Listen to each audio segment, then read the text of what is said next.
Hello, friends. Welcome. Say hello, happy home. I'm happy to be here with you today. Now, I do want to give you a little trigger warning. I want to talk about a topic that could touch a lot of nerves. Did you see that? Oh my God, that cowlick. Did you see that? All right, haunting stuff aside. I'm going to talk to you today about a topic that's going to piss a few people off. It might offend you. And you may want to argue with me about it. If you do, go ahead. Argue all you want. That's called free speech here in the United States. I saw an article. I think her name is Sherry. I don't want to mention, the name because copyright. But there's this stupid out there. She's a woman who was a school teacher, is a school teacher, and she takes her students to protests and raids and whatnot, and sings lullabies to illegal immigrants in the prison, even though she's out in the parking lot. And I have a twofold pattern of thought on what's happening here, because I've mentioned before that I exist with patterns. My brain sees patterns. My brain seeks out patterns. It's a common thing. It's nothing special, but it's how I operate. I'm seeing a twofold problem. Why these people are protesting. And again, trigger warning, I'm going to say some things that people may take the wrong way. They may accuse me of being something I'm not. But I got to say this. Our primal caveman brain, okay, when we were hairy cave people, our brains worked on fight or flight. Everything we encountered, our brains subconsciously threw in a grid. How big or small is this thing in front of me to me? Is it a threat? Is it something that I can eat? Something I can overpower? Something I live alongside? Your brain starts to, pick away at whatever it is in front of you. Should I run, fight or flight, or do I stand and fight? I want you to keep that in mind, because what I am seeing, the patterns that I'm seeing in the demonstrations, the protests, and the riots, I am seeing a pattern of predominantly female,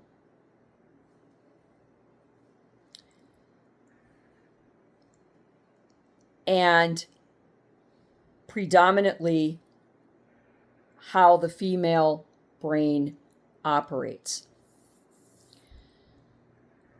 The people in these detention facilities, the immigrants that are specifically focused primarily, we don't see a lot of riots and chaos going on when they're pulling Somalis, into their cars, or Haitians, or Irish, or Canadian, or whatever. But we're seeing it from South America. People from South America typically genetically are smaller than Europeans and Americans. We're typically taller, we're typically wider, we're typically different.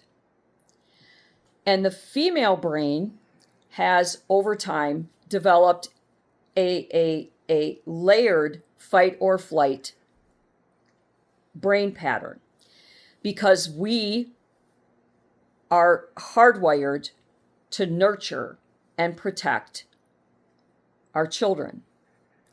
If you are an American of European descent and you encounter a Mexican person, just saying, example, they are typically going to be smaller in stature, a quieter voice.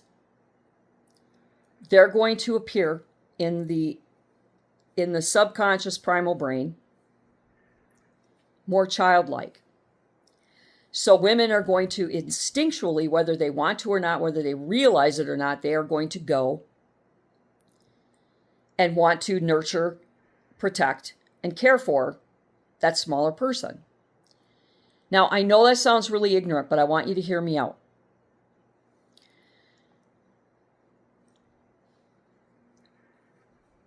The female brain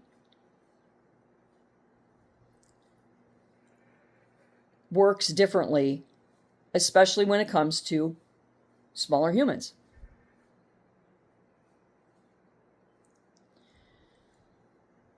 Now you take that and put that over here. And this is just my hypothetical. I'm not an expert. I don't know what I'm talking about. I probably don't know what I'm talking about. But when you look at it, that's them, okay? You've got this basket here. The other side of this, and why individuals are so adamant about stopping these apprehensions, is because our judicial systems throughout the entire United States for decades have become so lax and so lenient that people have literally been born into a rule of law where the law doesn't take priority. An example being drunk drivers. There are drunk drivers out there, and I'm not shitting you, that literally have up to 30 DUIs, DWIs, whatever your state calls them. They could have interlock. They could have mandatory inpatient treatment. They could have ankle monitors, and they're still going out there and offending. When they should have been put in jail the first time on mandatory treatment for at least 12 to 24 months to make sure that they will never drink again. But we have become so freaking lenient. Oh, I feel sorry for him. Poor thing, he's got 20 kids and he's got to pay child support. I can't put him in jail. Sure you can. He drinks because he's got 20 kids. Put a raincoat on the frickin' thing and you can solve your problem. Nonetheless. So we have this judicial inequity here where judicial officers are going off the rails in not enforcing the law. They're letting people go time and time again to reoffend and recommit. That's why we have multi-murderers running around out there. That's why we've had all these people killed by unstable people, deadly people who keep getting let out and let out and let out. And the judges do have the authority to impose stiffer sentences. They have the authority to make better decisions. Now, what do these two things have in common? The onset of women. Look at those crowds, especially the loudest criers at the front lines of those protests. They are women. And they are disenfranchised, emasculated men.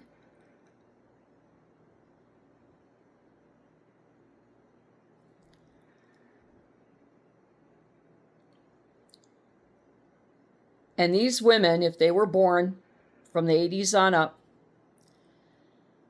in a society where crime is not being handled, where the rule of law is not being appropriately enforced, where the focus is now on these kind little people, these people from Mexico that are probably smaller in stature than you, that brain that first let's assess this, fight or flight. This person is smaller than me. They're quieter. They have a language barrier. I can swoop in and I can help them. I can be their savior because the nurturing mother brain kicks into high gear and wants to protect. So when law enforcers get in between those women and the illegals and tries to explain to the women, hey, They broke the law. They're here illegally. We have to apprehend them. They go into mama bear mode thinking that, well, just because they're here doesn't make them less a human. It doesn't make them wrong. It doesn't make them a villain. And because drunk drivers and murderers are let out all the time, every day, by our judicial systems, they can't understand why somebody illegally stepping over the border is such a big deal.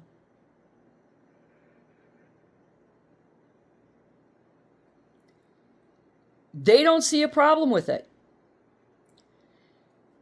Because murderers, rapists, drunk drivers are continuously allowed out, repeatedly let off the hook.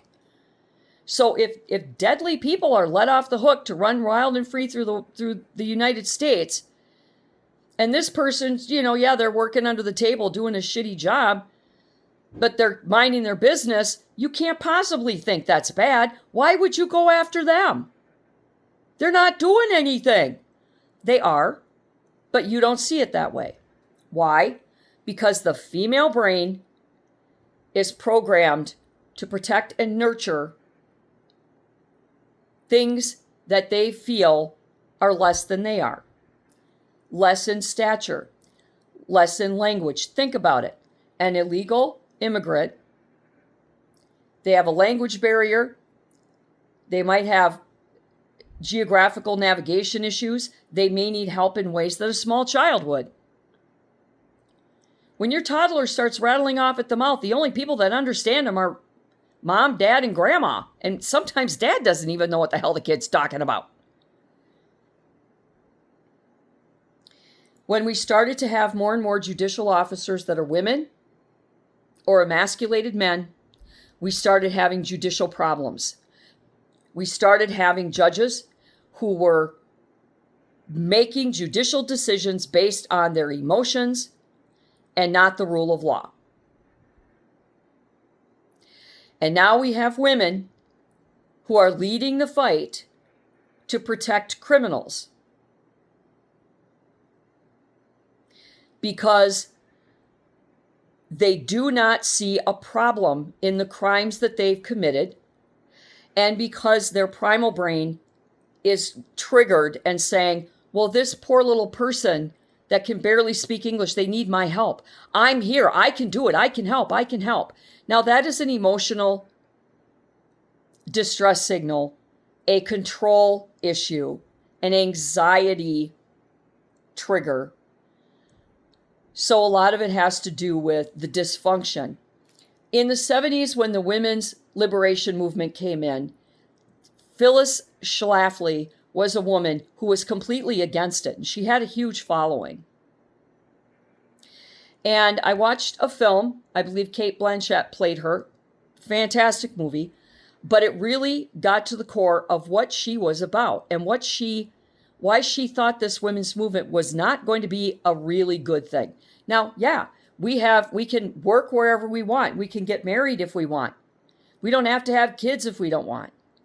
We can live on our own if we want. We can have our own bank accounts. We can have our own credit scores. We can have, the financial independence, the living situation independence, the relationship independence is absolutely fantastic. The best thing that happened to women. And the fact that you don't like the bra, you can burn the thing. Let me tell you, if you're a guy and you've never worn a bra, you don't know torture till you've put one of those fuckers on. But yeah, we can wear string bikinis if we want. We can do things that we couldn't do prior.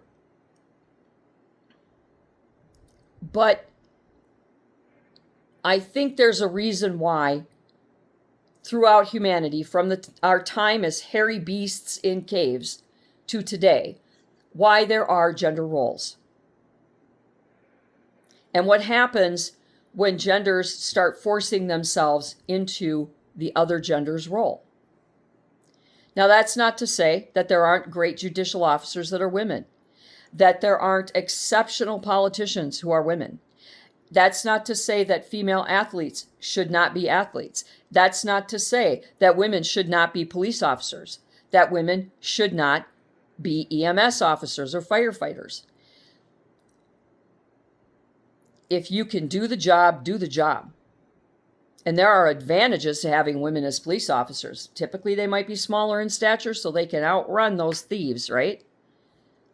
The point is what I'm seeing with these protests, the people who are protesting, and who they're trying to protect and why, it makes a lot more sense why this is happening. Because again, if you look at the age groups of these people, the ones that are getting paid, some of them are, retirees, they're bored, they got nothing better to do. But the vast majority of them are between in their 40s and under. The majority of them are suffering from some kind of mental illness or distress.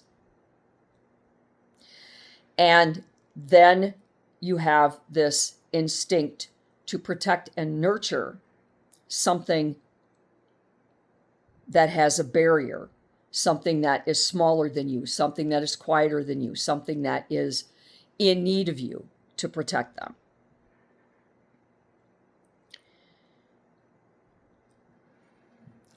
I think that because most of these people in the last 40 years, the majority of Americans probably didn't even know what ICE was.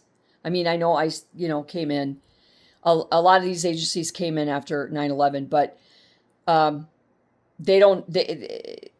we didn't grow up with these in your face all the time. And now that technology has allowed the human race to have 24/7 unfiltered access to every corner of the world, we're exposed to things that we normally wouldn't have been exposed to, and we wouldn't have second guessed for a minute.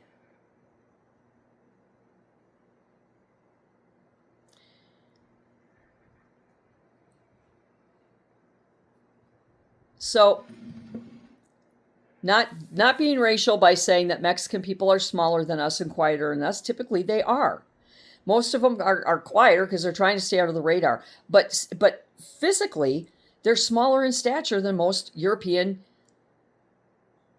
or Americans who have European ancestry. And if you notice, they're the primary target.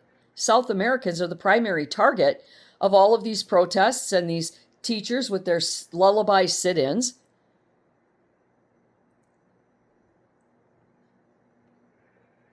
They don't give a rat's ass about the Irish terrorists that are here. They don't give a rat's ass about the Canadians that are getting stomped. You don't see them carrying signs with Somali ISIS terrorists on them and saying, I've got to protect this guy.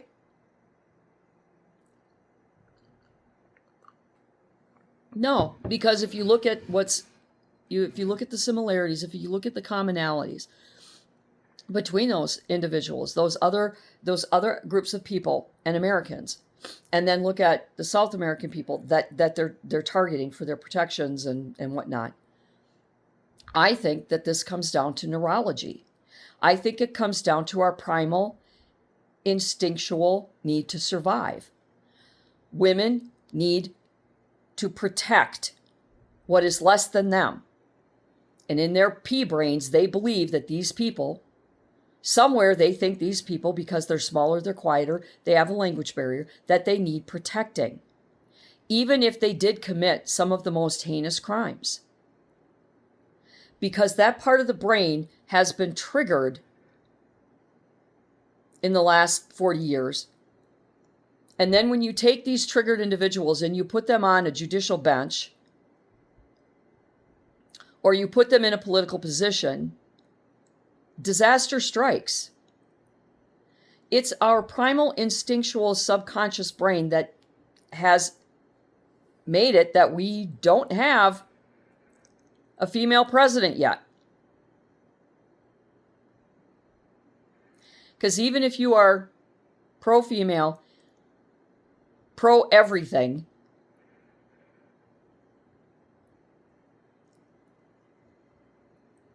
we still don't get a female president. Why? Because in the deep subconscious of our history, back to the beginning of our existence, we understood that there were specific roles designed by our neurology and our physicality.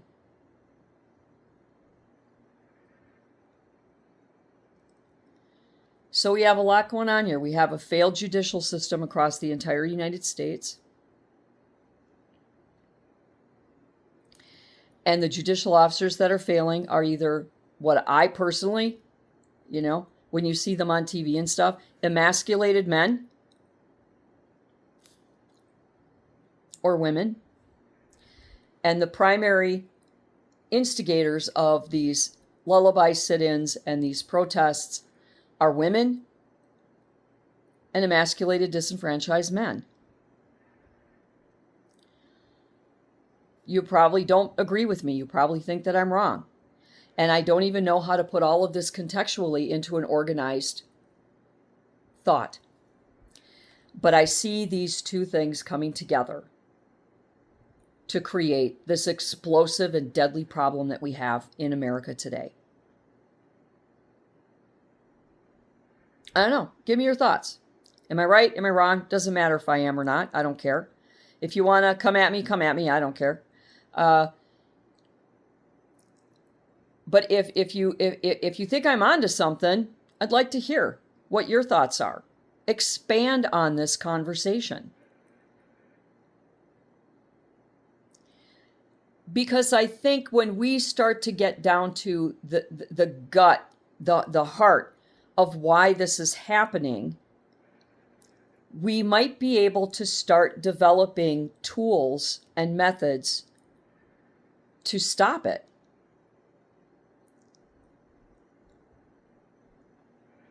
Because this isn't about Second Amendment rights. This isn't about women's lib. I know that's an old lady's term. Women's lib is what we called it in the 70s. This is about the human brain and what's been triggered in the human brain that's causing these riots, this upheaval, this protecting criminals at all cost. And of course, when you couple those two things, the judicial and the neurological, with the chronic mental health problems that we have, that's another issue. Because women are going to want to, they're going to want to be kind. This poor person is mentally ill. They can't help themselves. But they promise to be good. They got civil rights, so I'm just going to let them go. Nope. Jail, hospital, someplace until you are 12 to 24 months. Safe and sane and responsible. And if you can never be responsible, then you can never be out on your own, because then you become homeless, you become a danger to yourself and everybody else, and you're a defenseless human being. But judges keep letting them off all the time. Why? So to say, well, it's because they're women. It's because they have the female neurology. Because being a woman is not a bad thing. I would never want to be a man. Ever, ever, ever, ever. But being a woman in 2026 is absolutely outstanding. I would never want to be anything else. I have rights and privileges that my ancestors didn't have. I have choices and ability that I never would have had that movement not occurred.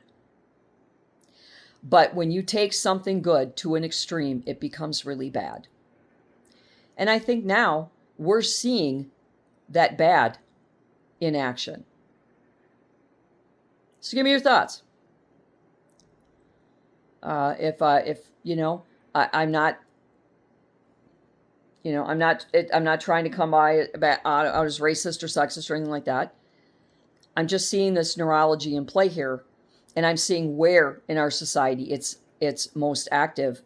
And those are the areas where we have the most destructive behavior occurring today. So give me your thoughts, my loyal listener. I would like to know what you think. Am I way off base? Am I spot on? Am I missing some of the points?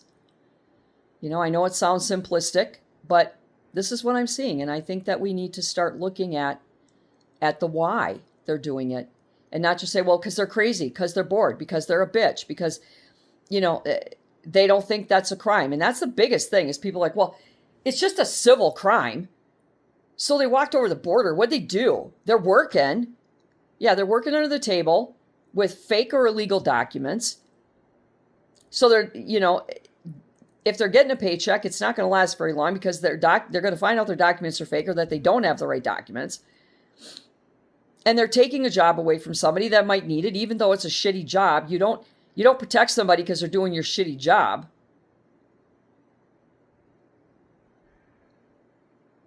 There's nothing dishonorable about having a hard day's work.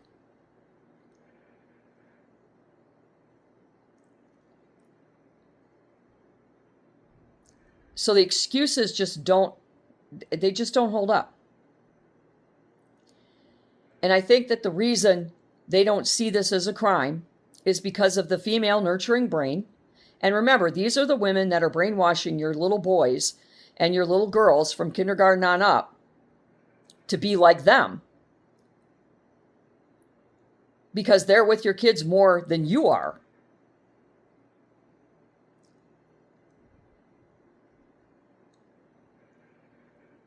They're changing the neurology, the structure of the human brain by generation after generation of this toxic poison, these thoughts that are so dangerous. They don't see it as a problem because criminals are constantly being let out. They're constantly getting lenient sentences. And why has the judicial system become this way? Well, it started to become this way when women were on the bench, when equal rights gave women the right to sit on the bench. That's, not everybody. There are some incredible judges out there that do incredible work, tough work every day that are women. But that's because that part of their brain that they need to do that work and so uphold the rule of law is stronger than the nurture part of their brain. So think about it. Let me know what you think. And until next time, do good and be good.